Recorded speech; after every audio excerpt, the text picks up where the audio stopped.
Nuclear কোনো বিপর্যয় যদি ঘটে সেটি সম্ভবত হবে এই অঞ্চলে, লিমিটেড স্কেলে হলেও, এবং তা আপনার সবার জন্য হবে আই ওপেন। দুইটা দেশের কাছেই নিউক্লিয়ার আর্সেনাল আছে, এবং শুধু নিউক্লিয়ার আর্সেনাল থাকাটা বড় কথা না, নিউক্লিয়ার আর্সেনালের ভিতরে এই ওয়ারহেড গুলো কতটুকু অ্যাক্টিভ, এগুলাকে কতটুকু প্রিজার্ভ করে রাখতে পেরেছে এবং কতটুকু অ্যাক্টিভ সেগুলো আছে, এগুলি খুব ইম্পর্টেন্ট, এবং এগুলাকে অ্যাক্টিভ রাখা ইজ ভেরি কস্টলি। স্পেনের জনগোষ্ঠী দুই ভাগে বিভক্ত হয়ে পড়েছিল বিশ্বযুদ্ধের সময়। এক পক্ষ আপনার জার্মানির পক্ষে, আর এক পক্ষ ব্রিটেনের পক্ষে অবস্থান নিয়ে বসেছিল। আমাদের এখানেও ব্যাপারটা কিন্তু তাই দাঁড়াবে, জনগোষ্ঠীর একটি অংশ পাকিস্তানের পক্ষে, আরেকটি অংশ ভারতের পক্ষে আওয়াজ তুলবে, এবং সেভাবেই কিন্তু নেশন ডিভাইডেড। এইটা রিয়ালিটি, এটা যদি আমরা অস্বীকার করি তাহলে বোকার স্বর্গে বাস করছি বলে মনে হবে। ভারত অলরেডি কিন্তু পদক্ষেপ নিয়েছে, 5টা পদক্ষেপ নিয়েছে। তার মধ্যে সবচেয়ে ইম্পর্টেন্ট যেটা হচ্ছে সেটা হচ্ছে the dissolution of treaty, Indus river treaty, যেটা 1960s হয়েছিল, জওয়াহরলাল নেহরু এবং জেনারেল আইয়ুব খান তাদের সময়কার করা যে ট্রিটি। এবং এই ট্রিটিটা করার আগে কিন্তু একটা জিনিস সবাইকে জানা উচিত, সেটা হচ্ছে 9 years দে নেগোশিয়েটেড। 9 বছর ধরে নেগোসিয়েশন করার পরে কিন্তু এই ট্রিটিটা 1960s গিয়ে দুইটা দেশই করতে পেরেছিল একে অন্যের সাথে, এবং অনেকগুলো ওয়ার হয়েছে, আপনার 65 ওয়ার, 71 ওয়ার, এরপরে মানে ভারত এবং পাকিস্তানের মধ্যকার যে যুদ্ধগুলো 1999 কার্গিল ওয়ার, কিন্তু কখনোই কিন্তু এই ট্রিটিটা বাধাগ্রস্ত হয়নি। হ্যাঁ, তো এবার কিন্তু ভারত যে পদক্ষেপ নিয়েছে ভারতের তরফ থেকে, first step they have taken is to go for that suspension of the treaty. This is no longer valid. এটার পাশাপাশি তারা আরো কিছু পদক্ষেপ, যেমন এগুলো আমি মনে করি বাই রুটিন এই ধরনের পদক্ষেপ নেয়, বাট সবচেয়ে সিগনিফিকেন্ট হচ্ছে এই ওয়াটার ট্রিটিটার আপনার সাসপেনশন করা, বিকজ এটা কিন্তু ইন্টারন্যাশনাল যেই রিভার, যেটাকে বলে ইন্টারন্যাশনাল রিভার মোবিলাইজেশন, এটা এই ধরনের ট্রিটির সাথে কিন্তু সেটাও সম্পর্কিত আছে। হ্যাঁ, এবং পাকিস্তান চাইলে কিন্তু এটা আন্তর্জাতিক আদালতে ভারতের বিপক্ষে দাঁড়াতে পারে, যেতে পারে, ভারতও ভারতের তরফ থেকে সেটাকে ডিফেন্ড করবে। সো ইন্টারন্যাশনাল ওয়াটার লাইনের একটা কানেকশন, সম্পৃক্ততা এখানে আছে। আর এখন কথা হচ্ছে যে এই পদক্ষেপগুলোর পাশাপাশি ভারত পদক্ষেপ নিয়েছে পাকিস্তানের যারা ডিপ্লোম্যাটস, সামরিক ডিপ্লোম্যাটস থাকে এমবিসিতে সবসময়, তাদেরকে তারা সাসপেন্ড করেছে, পাকিস্তানিদের ভিসা ক্যান্সেল করেছে। 48 আওয়ার্স এর মধ্যে যারা এখন আছে ইন্ডিয়াতে তাদেরকে ইন্ডিয়া ছেড়ে যেতে বলা হয়েছে। পাকিস্তানও পদক্ষেপ নিয়েছে, এবং একটা কথা আজকে পাকিস্তানের প্রাইম মিনিস্টার হি ক্লিয়ারলি সেড যে যদি একজন পাকিস্তানিও আক্রান্ত হয় তাহলে এটা ভালো হবে না, এবং ভারতকে তার পরিণতি ভোগ করতে হবে, এবং এই ধরনের একজন আরেকজনকে তারা যে ধরনের রেটরিক দেওয়া দরকার সেগুলি তারা দিয়েছে। এখন কথা হচ্ছে যে what is gonna be the next line, what is gonna be the next thing. তো এবার ভারতের BJP is in power, so BJP সবসময় একটা ইন্ডিয়ার একটা ন্যাশনালিস্ট ফ্রন্ট, এবং মোদি প্রাইম মিনিস্টার মোদি এবং প্রাইম মিনিস্টার মোদির যে রাজনীতি, তারা সবসময় ন্যাশনালিজমটাকে তারা এনকারেজ করে, এটাকে পেট্রোনাইজ করে, এবং তারা অনেক ধরনের পদক্ষেপ নেয়। যেমন মোদির সবাই কিন্তু দেখা গিয়েছে যে সার্জিক্যাল স্ট্রাইক পাকিস্তানে হয়েছে, তারপরে হচ্ছে এয়ার স্ট্রাইক তারা করেছে, এবং পাকিস্তানও সেটাকে কাউন্টার করেছে। তো এখন যেটা মানে দেখে মনে যেটা হচ্ছে সেটা হচ্ছে by looking at this situation যে India will go for some action and they are not going to be silent. So first they revealed the diplomatic steps, and then definitely they're going to work something out, and they're going to go for military action. এটাই হওয়ার সম্ভাবনা বেশি। এবং পাকিস্তানের তরফ থেকে on the other hand they denied it, so they're going to defend it, and then they're going to retaliate.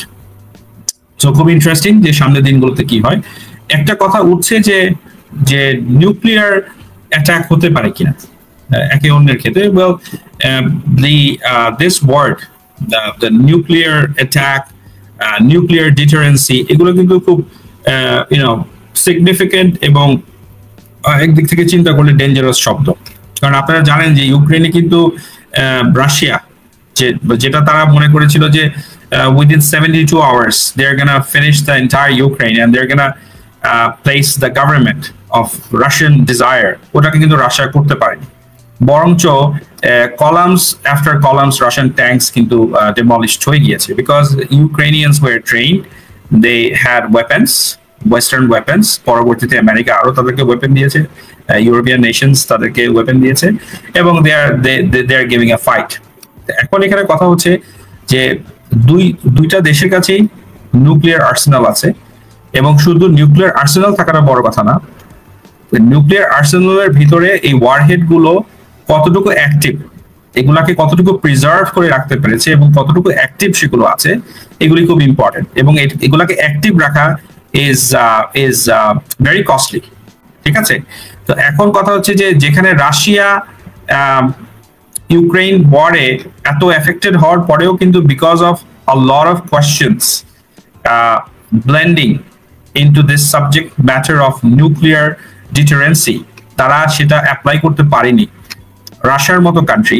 সেখানে আমি মনে করছি যে আন্তর্জাতিক চাপ এবং সবকিছু মিলিয়ে it is not possible for India and Pakistan to apply nuclear attacks on each other because I mean if it happens there is a possibility that from that moment there might be a World War III, এটা শুরু হয়ে যেতে পারে, but other than that militarily হয়তো একজন আরেকজনের উপরে আপনার স্ট্যান্ড অফ হতে পারে, স্কার্মিশ হতে পারে, ফুল ফ্লেজড ওয়ারও হতে পারে, বাট নিউক্লিয়ার আর্সেনাল ব্যবহার করার যে অনেকে যেটা বলছে আমার বিশ্লেষণ থেকে মনে করি যে ইট ইজ নট লাইকলি।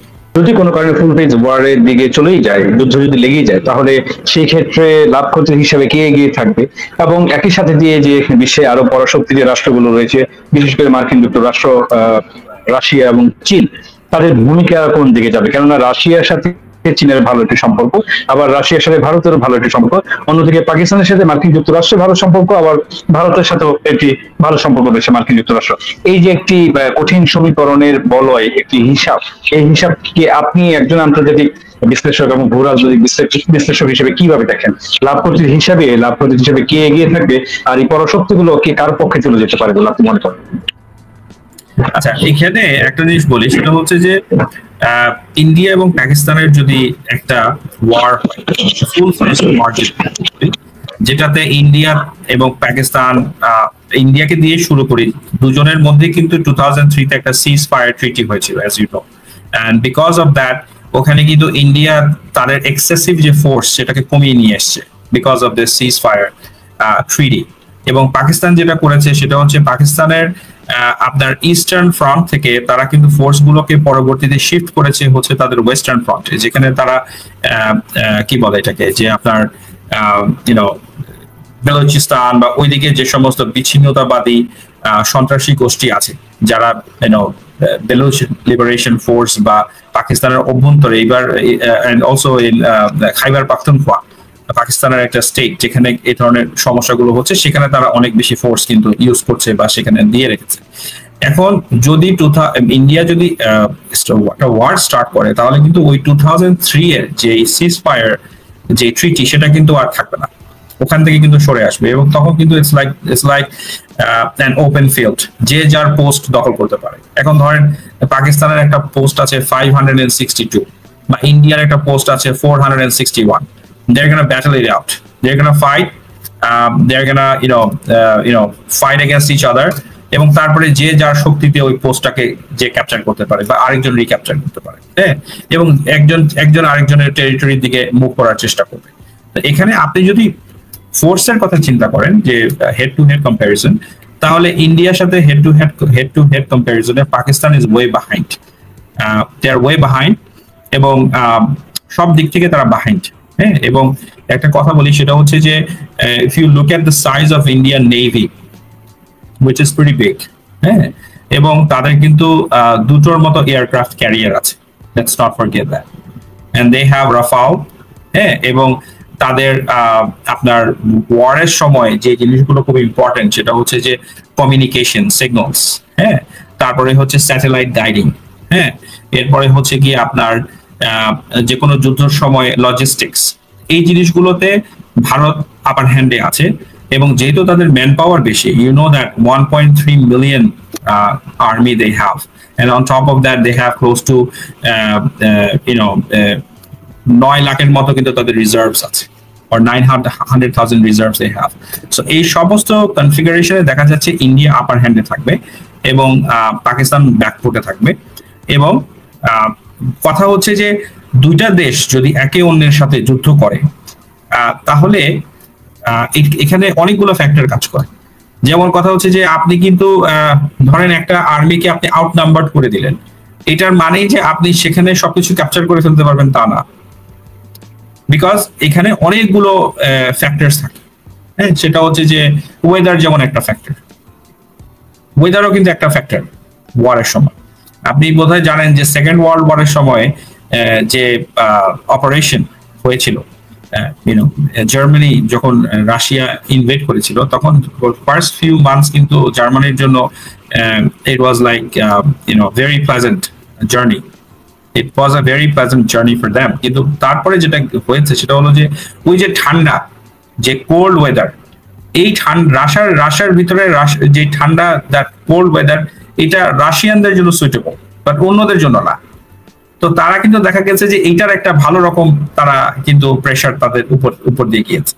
তো এখন যদিও ওয়ার কখনো কাম্য নয়, তবে এই ধরনের যুদ্ধ যদি হয় তাহলে খুব ইন্টারেস্টিং হবে। দেখা যাবে যে দুইটা দেশের সাথে যুদ্ধ করে আলটিমেটলি এখানে কার কি গেইন হবে বা কার কি লস হবে এটা সময় বলে দিবে। কিন্তু when you look at the numbers, India is way ahead than Pakistan, and this is the fact. Okay, কিন্তু কথা হচ্ছে যে আমি যেটা বললাম যে যুদ্ধের সময় অনেকগুলো ফ্যাক্টরস থাকে, এক্স ফ্যাক্টরস থাকে। এখানে যখন একটা দেশ আরেকটা দুই দেশের আর্মি যখন ফাইট করে তখন কি বলে এটাকে, আপনার এখানে স্কিলস ভেরি ইম্পর্টেন্ট, এখানে স্ট্রেংথ খুব ইম্পর্টেন্ট, এখানে আপনার ব্রেভারি খুব ইম্পর্টেন্ট। তো এই ধরনের যদি কোনো সিচুয়েশন অ্যারাইজ করে একমাত্র সময় বলতে পারবে যে আলটিমেটলি মেবি ফার্স্ট 1 উইক বা 10 ডেজে এটা আসলে কতটুকু এগোবে। ঠিক আছে, এবং আপনি জানেন যে এখন কিন্তু যেটাকে আমরা বলি মডার্ন ডে ওয়ারফেয়ারে কিন্তু একটা ট্যাকটিক্স থাকে, সেটা হচ্ছে শত্রুকে কখনো শত্রুকে মারা না, শত্রুকে আহত করে দেওয়ার ট্যাকটিক্স থাকে। কারণ আপনি যদি শত্রুকে আহত করে দিতে পারেন তাহলে ধরেন আহত সোলজারকে ক্যারি করা অনেক বেশি liability rather than someone who's dead। এটা কিন্তু একটা মডার্ন ওয়ারফেয়ারের একটা ট্যাকটিক্স। আরেকটা জিনিস হচ্ছে যে অ্যাসল্ট, হ্যাঁ, যে কার কাছে কত ভালো ইনফরমেশন আছে, কে কত বেশি আপডেটেড, যার কাছে যত বেশি ইনফরমেশন থাকবে, আপডেটেড থাকবে, তার জন্য যুদ্ধে আপার হ্যান্ডে থাকাটা অনেক ইজি।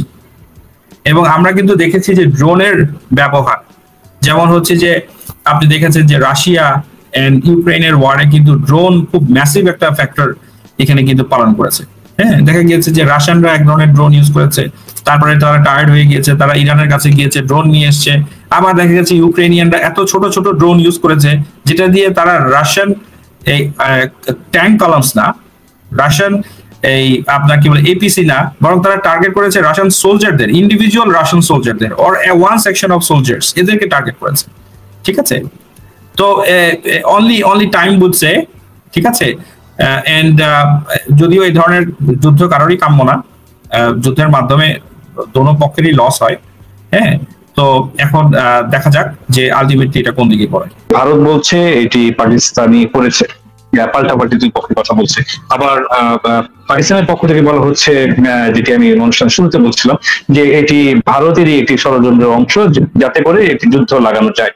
এমন নানা ধরনের বক্তব্য দুই দেশের মধ্যে ইতিমধ্যে আলাপচারিতা হচ্ছে, উভয় পক্ষ পাল্টাপাল্টি জবাব দিচ্ছে একজন আরেকজনকে। তো এই যে টিআরএফ নিয়ে এত কথা হচ্ছে এবং তারা কিছুক্ষণ পরই এই হামলার পরবর্তীতে তারা দায় স্বীকার করেছে যে আমরা এই হামলার সাথে যুক্ত।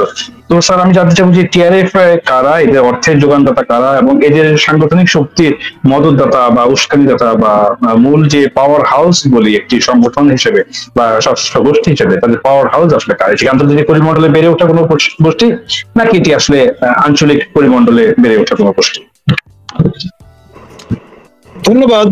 আসলে খুব নিরপেক্ষভাবে নিশ্চিত করে বলা মুশকিল, তবে ভারতীয় পক্ষ থেকে যেটি অনুমান করা হচ্ছে এটা বেসিক্যালি আইএসআই স্পন্সর্ড একটি আউটফিট, লস্কর এ তৈয়বার একটা সাবসিডিয়ারি কনসার্ন, এবং আপনার এদের মোটামুটি অচিরেই আপনার ডিটেক্ট করবার জন্য যা যা তথ্যপত্র আছে সেটি ভারত তার তথ্য প্রযুক্তি কাজে লাগিয়ে এবং স্যাটেলাইটের মাধ্যমে নিশ্চিত করতে সক্ষম হবে বলে তারা মনে করে।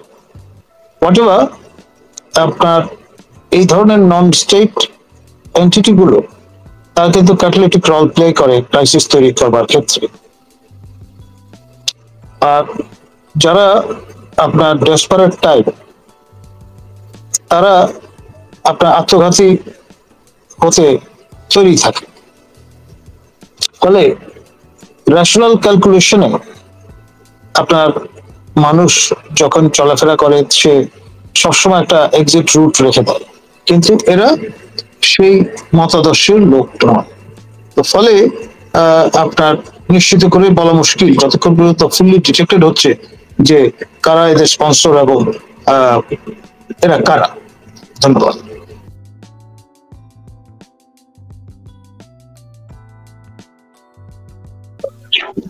ধন্যবাদ স্যার।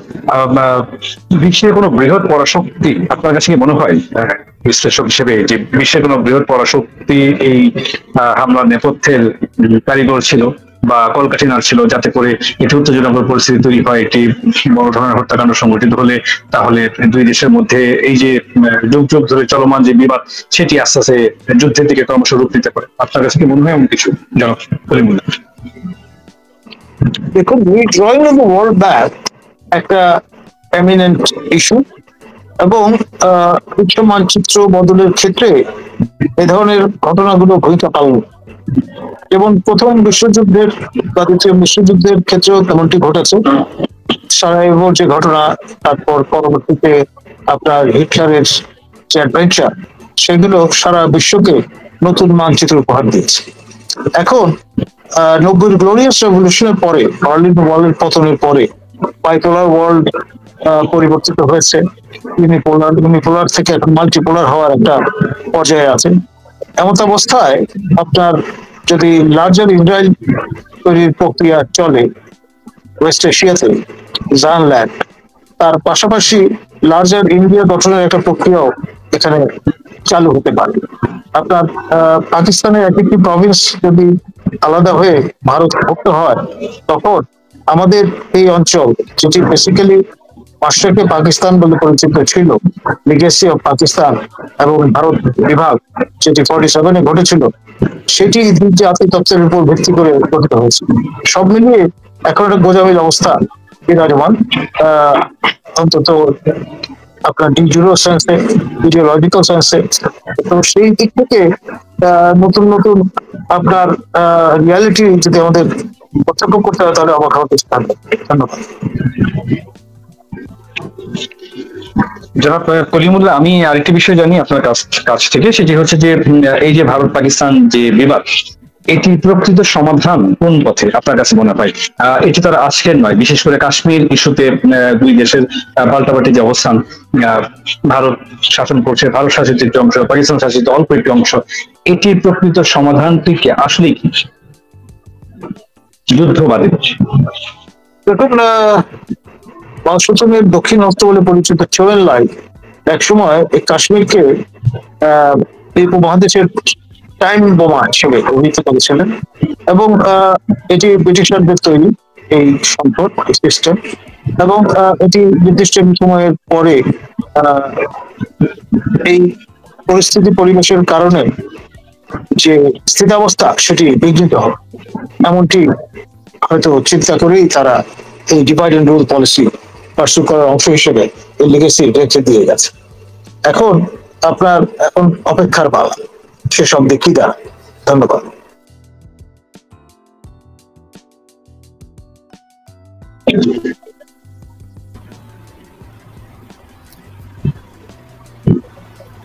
জনাব ফাহাদ, আপনি কি বলবেন যে বাংলাদেশ যদি কোনো যুদ্ধ অবস্থায় চলে যায়, যুদ্ধ যদি লেগেই যায়, তাহলে সেই ক্ষেত্রে বাংলাদেশ কতটা ক্ষতিগ্রস্ত হবে, এবং সেই ক্ষেত্রে বাংলাদেশে যে হুমকি, স্বাভাবিকভাবেই একদম ক্লোজ একটি নেইবার কান্ট্রি আমরা, ভারতের পার্শ্ববর্তী দেশ, পাকিস্তানের কাছাকাছি একটা দেশ, সেই জায়গা থেকে বাংলাদেশের জন্য সংখ্যার জায়গা কতটুকু এবং সেই সংখ্যার বহিঃপ্রকাশটা কেমন হতে পারে, এবং তখন সেই অবস্থায় যুদ্ধ যদি লেগে যায় তাহলে ভারত এবং পাকিস্তানের পক্ষ থেকে বাংলাদেশের প্রতি কোনো না কোনো একটা আহ্বান হয়তো চলে আসতে পারে। সেই ক্ষেত্রে অবস্থাটি কি দাঁড়াবে এবং বাংলাদেশের পররাষ্ট্র কৌশল কি হওয়া উচিত বলে মনে করেন? আচ্ছা, এটার আপনার এই প্রশ্নটা খুব সুন্দর প্রশ্ন। এটার অ্যান্সার দেওয়ার আগে আমি একটা কথা বলে নিই, সেটা হলো আমি এটাকে মানে কি বলে একটু ভুলে গিয়েছিলাম। তো আমি একটা জিনিস বলি, সেটা হলো আপনি একটা প্রশ্ন করেছিলেন যে, যেমন এটা আপনি প্রশ্ন করেছেন, প্লাস অনেকেই বলে যে একটা দেশ কি তার নিজের দেশের উপর হামলা করাতে পারে কিনা। আমি একজন ইন্টারন্যাশনাল পলিটিক্যাল অ্যানালিস্ট হিসেবে আমি মনে করি যে এই ধরনের কোয়েশ্চেনটা ফার্স্ট আমি মিডিয়াতে শুনেছিলাম রাইট আফটার 9/11। ঠিক আছে, আমেরিকাতে 9/11 এর ইভেন্টের পর এটা অনেকেই করেছে যে আমেরিকা কি নিজেই নিজের উপর এই ধরনের হামলা করেছে। এটা আসলে খুবই মানে একদিক থেকে চিন্তা করলে I don't know, it's very disappointing, I think. হ্যাঁ, কারণ হচ্ছে যে কোন দেশ আমার মনে হয়, আমার নিজের যে ধ্যান ধারণা based on my research, আমি এটা মনে করি না যে একটা দেশ তার রাষ্ট্র তার জনগণের উপর হামলা করে ইচ্ছা করে। হ্যাঁ, এবং যেটাকে বলা হয়েছে 9/11 কি আমেরিকা নিজেই নিজের উপর হামলা করেছে কিনা, I think that was absolutely rubbish.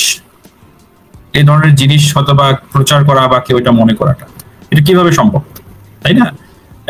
সেরকম যে অনেক দেশ আছে ওয়ার্ল্ডে, সেই সমস্ত দেশের উপরে সন্ত্রাসী হামলা হয় এবং উই স্ট্রংলি কন্ডেম দ্যাট।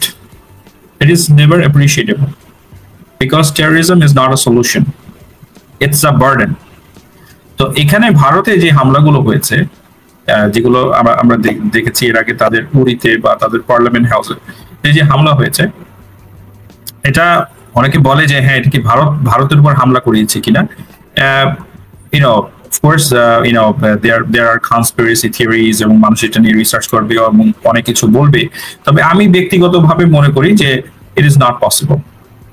এটা আমার মত। আচ্ছা, 2 নম্বর কথা হচ্ছে যে যখন কোনো দেশে সন্ত্রাসী হামলা হয়, এটা আসলে সবার জন্যই খুব দুঃখজনক। কারণ আপনি যদি ওই সন্ত্রাসী হামলার পরে যেটা রিসেন্টলি যেটা ভারতে হয়েছে এবং ওখানকার মানুষগুলো যারা আক্রান্ত হয়েছে তাদের যে ভাষ্য, হ্যাঁ, একটা ছোট্ট শিশু দেখেছে তার সামনে তার বাবাকে গুলি করে সন্ত্রাসীরা চলে যাচ্ছে, ভেরি ট্র্যাজিক। বা একটা মহিলা বলছে যে তুমি গুলি করেছো, তা আমাকেও গুলি করো, আমার বাচ্চাটাকেও গুলি করো, কারণ আমার হাজবেন্ড ছাড়া তো আমার আর কোনো অবলম্বন নেই, আই হ্যাভ নোবডি। তো তখন সেই সন্ত্রাসী তাকে গুলি না করে বলেছে যে give this message to your prime minister. আমি যেটা মিডিয়াতে দেখলাম, ইন্ডিয়ান মিডিয়া সহ বিভিন্ন জায়গাতে প্রচারিত হচ্ছে, বা সেই ভিকটিম বলেছে, ভিকটিমের যেটা কি বলে স্টেটমেন্ট, সেটাই আমি শুনেছি। এগুলো আসলে কাম্য নয়, গ্রহণযোগ্য নয়। এটা আমি খুব স্ট্রংলি এটাকে কন্ডেম করি এবং এই ধরনের হামলা বিশ্বের যেখানে যেই প্রান্তেই হোক না কেন, এটাকে কখনোই মেনে নেওয়া যায় না। ঠিক আছে, এবং কেউ যদি মনে করে, এবং এটা আপনারা দেখেছেন যে সন্ত্রাসী হামলা করে অনেকে বলে ধর্মের প্রচারের জন্য, তা আমি মনে করি এটার সাথে ধর্মের প্রচারের কোনো সম্পর্ক নেই। It is not dignifying some religion, rather it is crushing the values of that. ঠিক আছে, তো এখানে একটা জিনিস হচ্ছে যে বাংলাদেশের যে ভূমিকা, বাংলাদেশ কি করবে। দেখো, বাংলাদেশ সবসময় বাংলাদেশের জন্য সেফ হচ্ছে একটা নিউট্রাল পজিশনে থাকা। বাংলাদেশের জন্য সেফ হচ্ছে একটা নিউট্রাল পজিশনে থাকা, এবং সেই নিউট্রাল পজিশনে থেকে what Bangladesh can do is, Bangladesh 8-10টা দেশের মতো যেটা ফ্যাক্ট, যেটা সত্য, সেটার সাথে স্ট্যান্ড করাটা হবে সবচেয়ে বেস্ট ডিসিশন টু মেক, সবচেয়ে বেস্ট স্ট্যান্ড সেটাই হবে। এখন দেখুন, একটা দেশে সন্ত্রাসী হামলা হলে সেই সন্ত্রাসী হামলাতে ইনোসেন্ট সিভিলিয়ানদের ক্ষতি হয়, তারা মারা যায়, এটা খুব দুঃখের। এবং এটা নিয়ে অনেক রিসার্চ হতে পারে, অনেকে হয়তো বলতে পারে যে এটা কি আসলেই সন্ত্রাসী হামলা হয়েছে না হয়নি। It's a matter of research. এটা নিয়ে ফাইন্ডিংস হতে পারে, অনেক কিছু হতে পারে। যেমন আমি বলি, পাকিস্তান রাষ্ট্রকে নিয়ে একটা সন্দেহের বা দেখা গিয়েছে এর আগেও ওয়েস্টার্ন ওয়ার্ল্ডের সাথে তাদের সম্পর্ক বিনষ্ট হয়েছে because of the issue of the hideout of Osama bin Laden. এখানে কলিমুল্লাহ ভাই আছেন, উনি এগ্রি করবেন। হ্যাঁ, কারণ তারা কিন্তু বলেছে যে আমরা জানি না, we don't know wire he is. তো পরে কিন্তু খুঁজে পাওয়া গিয়েছে যে সে অ্যাবটাবাদে, এবং do you know Abbottabad is one of the most secured places in Pakistan, যেখানে তাদের কিন্তু টপ জেনারেলসরা কিন্তু বসবাস করে। ঠিক আছে, তো সেখানে ওসামা বিন লাদেনকে পাওয়া গিয়েছে। এবং আমেরিকার যে সিএল টিম 6 যেটাকে আমেরিকা ইউজ করেছে for this operation, do you know that যে ইকুইপমেন্ট আমেরিকা ইউজ করেছে ওইটা তাদের অ্যাপ্লিকেশন করার আগে সারা ওয়ার্ল্ডই জানতো না যে হেলিকপ্টারকে এভাবে মডিফাই করা যায়। খুব ইন্টারেস্টিং কিন্তু, মানে আমেরিকা এমন ভাবে হেলিকপ্টারকে মডিফাই করেছে যে অলমোস্ট ইট ওয়াজ সাউন্ডলেস, একটা ভাইব্রেশনের মতো, হালকা ভাইব্রেশনের মতো তৈরি করে সেটা এসে ল্যান্ড করেছে। সিল টিম 6 গিয়ে they conducted the operation inside the most secured zone of Pakistan, এবং তারা সেখানে ওসামা বিন লাদেনকে এক্সিকিউট করেছে। কারণ আমেরিকার জনগণের কাছে মার্কিন প্রশাসন, রাষ্ট্র এবং তাদের সরকারের প্রমিস ছিল যে ওসামা বিন লাদেনকে আমরা যেখানেই পাই না কেন, we are gonna make justice, and they did it. তো এখানে কথা হচ্ছে যে তো এর আগে অনেকে অনেক ধরনের কথা বলেছে যে না আসলে কি লাদেনকে আমেরিকা কি করতে চায়, আমেরিকার আসলে কি চাচ্ছে, লাদেন কোথায়, আমেরিকা বোধহয় জানে। কিন্তু তারা যখনই খবর পেয়েছে যে he is hiding over there, you know, they executed him. তো এই জন্য যখন সন্ত্রাসী কোনো ধরনের হামলা হয়, এটা নিয়ে পক্ষে বিপক্ষে অনেক মতামত থাকে, বাট এটা আসলেই কোনো কি বলে অ্যাপ্রিসিয়েট করার মতো কোনো ইভেন্ট না কোনো দেশের ক্ষেত্রেই, কোনো জাতির ক্ষেত্রেই। এটাকে হাইলি কন্ডেম করতে হবে।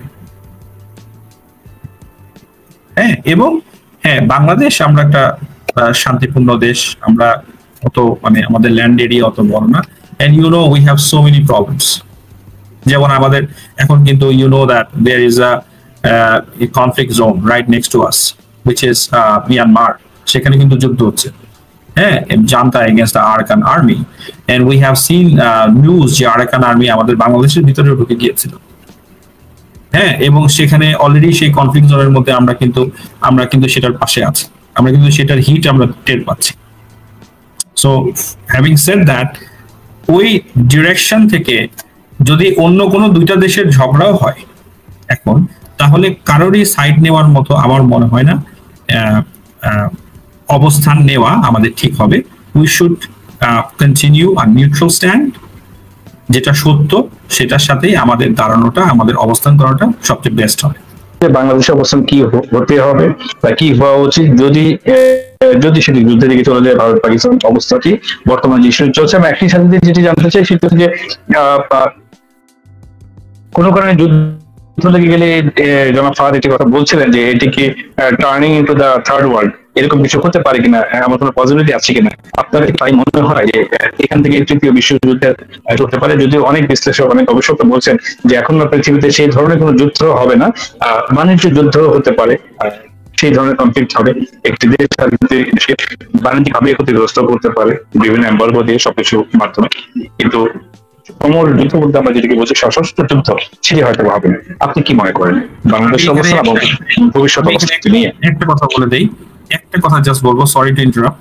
আমি কিন্তু বলেছি ইন্ডিয়া এবং পাকিস্তান যদি নিউক্লিয়ার ওয়ারের দিকে যায়, ওকে, যদি একটা দেশ আরেকটা দেশের উপরে নিউক্লিয়ার আর্সেনালকে মানে প্রয়োগ করে, সেক্ষেত্রে there is a chance to develop third war. ঠিক আছে, সেটা থার্ড ওয়ার্ল্ডের দিকে যেতে পারে। আপনার তৃতীয় বিশ্বযুদ্ধের দিকে যদি আমরা তাকাই, বা এ পর্যন্ত পৃথিবীতে প্রথম এবং শেষবারের মতো নিউক্লিয়ার ডিভাইস ব্যবহৃত হয়েছে আমাদের এশিয়া মহাদেশে। জাপানের উপর পরপর দুটি বোমা নিক্ষেপ করতে হয়েছে আপনার ওয়েস্টার্ন ওয়ার্ল্ডকে, এবং এটা খেয়াল করেন খুব সূক্ষ্মভাবে বিশ্লেষণের বিষয়। অ্যাংলো স্যাক্সনরা তারা ইচ্ছা করলে জার্মানিতে বোমা নিক্ষেপ করতে পারত, তা সেটা করেনি, করেছে দূর এশিয়ার মানে দূর প্রাচ্য। ফলে অনেকে এটাকে একটা রেশিয়াল কন্ডিশনিং হিসেবেও দেখেন। আর 21st সেঞ্চুরি খুব গুরুত্বপূর্ণ একটি অধ্যায় মানব ইতিহাসে। একটা সময় ছিল যখন পৃথিবীটা ছিল ইউরোসেন্ট্রিক, তারপর এটি হয়ে গেছে নর্থ আটলান্টিক সেন্ট্রিক, আর 21st সেঞ্চুরিতে এটা হয়ে গেছে এশিয়া সেন্ট্রিক।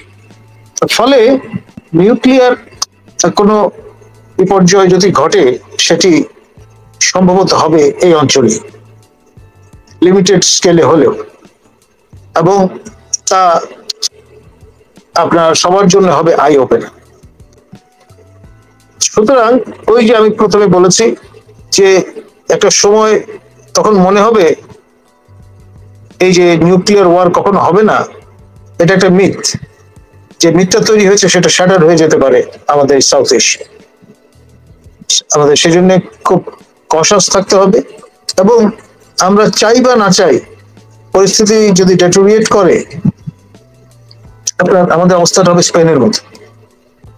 স্পেনের জনগোষ্ঠী দুই ভাগে বিভক্ত হয়ে পড়েছিল বিশ্বযুদ্ধের সময়। এক পক্ষ আপনার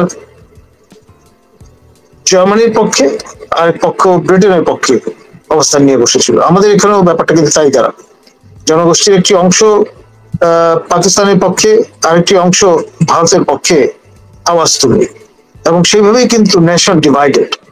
এইটা রিয়ালিটি। এটা যদি আমরা অস্বীকার করি তাহলে বোকার স্বর্গে বাস করছি বলে মনে হবে। সেক্ষেত্রে বাংলাদেশ কোন দিকে থাকবে আপনার কাছে মনে হয়, এবং বাংলাদেশের অবস্থান কি হচ্ছে? যে প্রশ্নটি আমি জনাব ফাহাদকে করেছিলাম একই প্রশ্ন স্যার করছে। এবং আরেকটি শেষ যে বিষয়টি জানতে চাইবো, এক কথায় বা আপনার মতো করে যদি আপনি বিশ্লেষণ করেন, আসলে সমাধান কোন পথে, যেটি আমি বারবারই করে আসছিলাম, যুদ্ধবাদের সমাধানের পথ খোলা রয়েছে কিনা উভয় দেশের মধ্যে? দেখুন, এমন একটি সময় পহলগাম এই ঘটনাটি ঘটেছে, যে সময় পাকিস্তান চূড়ান্ত পর্যায়ে উপনীত হয়েছে বাংলাদেশের সঙ্গে সম্পর্ক দৃঢ়ীকরণ। তাদের যে পররাষ্ট্র সচিব আমনা বালুচ, তিনি ঢাকা সফর করে গেছেন, তার কাউন্টার পার্ট মিস্টার জসিমের সঙ্গে বৈঠক করেছেন, এবং ফিল্ড বিল্ডিং এর কাজটি করে গিয়েছিলেন যাতে তাদের উপপ্রধানমন্ত্রী এবং পররাষ্ট্রমন্ত্রী মহোদয় ঢাকা আসতে পারে এপ্রিলে। এবং এই ঘটনা পাক ভারত উত্তেজনা এমন পরিস্থিতি তৈরি করেছে যে পাকিস্তান থেকে পাকিস্তানের যে নির্ধারিত পররাষ্ট্রমন্ত্রী লেভেলের সফর সেটি কিন্তু স্থগিত হয়েছে। আবার পাকিস্তান বাংলাদেশের যে বিমান যোগাযোগ স্থাপিত হওয়ার প্রক্রিয়া চলছিল, সেটাও কিন্তু এখন এমন একটা পর্যায়ে চলে গেছে যেটা একেবারে ইকোনমিক্যালি আনভায়াবল প্রপোজিশন বলে মনে হবে। ভারত তার এয়ার স্পেস ব্যবহার করতে দেবে না, কারণ না দিলে ব্যাপারটি দাঁড়াবে যে সেই ব্যাংকক হয়ে আপনার আসতে হবে, এবং সেটি অ্যাফোর্ডেবল হবে না কোনো অবস্থায় নিয়মিত ফ্লাইট মেনটেন করবার ক্ষেত্রে। ধন্যবাদ।